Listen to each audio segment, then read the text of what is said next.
Why is Alexander the Great still so famous more than 2,000 years after his death? Was it his ambition, his incredible skills as a military leader, or the size of his achievements? Alexander, the king of Macedonia, built one of the biggest empires in history by the time he was only 30 years old. He conquered lands from Greece to Egypt and even as far as India, changing the ancient world forever and leaving a lasting legacy. His life is a story of courage, intelligence, and determination. This is Alexander the Great explained. Alexander was born in 356 BCE in Pella, the capital of Macedonia. His father, King Philip II, was a brilliant military leader who made Macedonia strong and powerful. His mother, Queen Olympias, was very spiritual and told Alexander he was descended from the gods, especially Zeus. This made Alexander believe from a young age that he was destined for greatness. As a child, Alexander was taught by Aristotle, one of the greatest thinkers of the ancient world. Aristotle taught him many subjects like philosophy, science, literature, and politics. This education gave Alexander a love for learning and helped him understand strategy and leadership. Even as a boy, Alexander showed he was special. One famous story tells how he tamed a wild horse named Bucephalus when no one else could. Bucephalus became his loyal companion during his military campaigns and symbolized his determination. These early experiences helped shape Alexander into a confident and ambitious young man who believed he was meant to achieve great things and that he was truly descendant from the gods. Alexander's rise to power came after a great tragedy. In 336 BCE, his father, King Philip II, was assassinated. At only 20 years old, Alexander became king of Macedonia. Many people doubted if he could rule, but he quickly proved them wrong. He took control by getting rid of rivals and stopping rebellions within his kingdom. But Alexander didn't just want to rule Macedonia. Like his father, he dreamed of expanding his kingdom. His focus was on the Persian Empire, the biggest empire in the world at the time. Persia controlled huge lands from Asia Minor to Egypt and beyond. Defeating it seemed impossible, but Alexander was determined. In 334 BCE, Alexander began his campaign against Persia by crossing into Asia Minor with an army of about 40,000 men. His first big battle was at the Granicus River. The Persians tried to stop him there, but Alexander led a bold charge across the river and defeated them. This victory opened the rest of Asia Minor to him, and one city after another surrendered. In 333 BCE, Alexander faced the Persian king Darius III at the Battle of Issus. Even though he was outnumbered, Alexander used brilliant tactics to win the battle. Darius fled the battlefield, leaving his family behind, who were captured by Alexander. This battle was a turning point, showing the world that Alexander was a powerful force. After the Battle of Issus, Alexander focused on controlling the coast.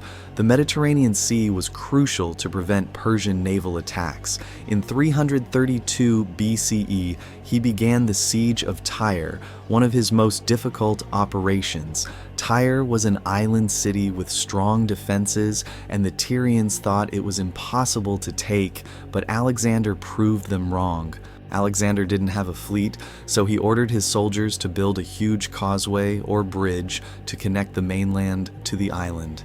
It was an enormous task that took months, but Alexander's determination paid off. Once the causeway was finished, his troops broke through Tyre's defenses and captured the city. It was a tough victory, but it showed Alexander's persistence and cleverness. Next, Alexander moved south to Egypt.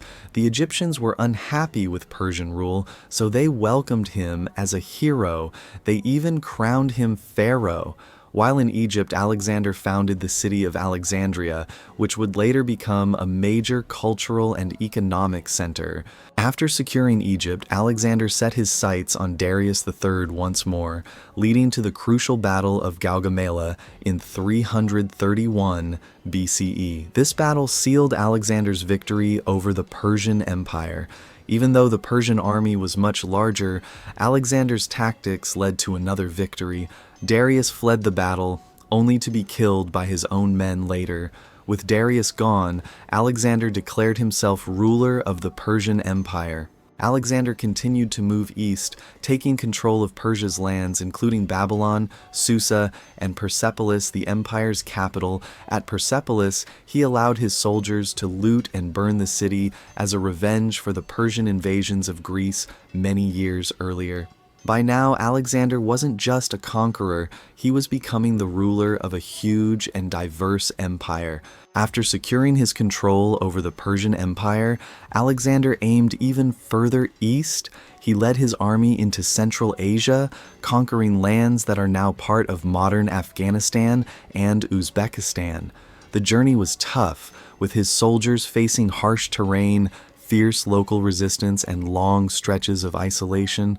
But Alexander's drive to succeed kept pushing him forward. In 327 BCE, he began his famous Indian campaign. He wanted to stretch his empire to what he saw as the ends of the world, which he believed was the Indian subcontinent. This brought him face to face with King Porus, a powerful ruler in the Punjab region. The two armies met at the Battle of the Hydaspes River in 326 BCE. Porus's army had war elephants, a terrifying new challenge for Alexander's men, who had never seen such animals before. Despite the fearsome elephants, Alexander came up with a smart plan to defeat Porus. He crossed the river at night, surprising the enemy by attacking from an unexpected direction.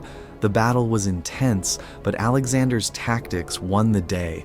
Impressed by Porus's courage, Alexander allowed him to keep his kingdom and even made him an ally. However, Alexander's dream of going even further east came to an end with the mutiny at Opis in 324 BCE. The mutiny at Opis happened when Alexander's soldiers grew angry over his plans to send many Macedonians home and continue the campaign without them.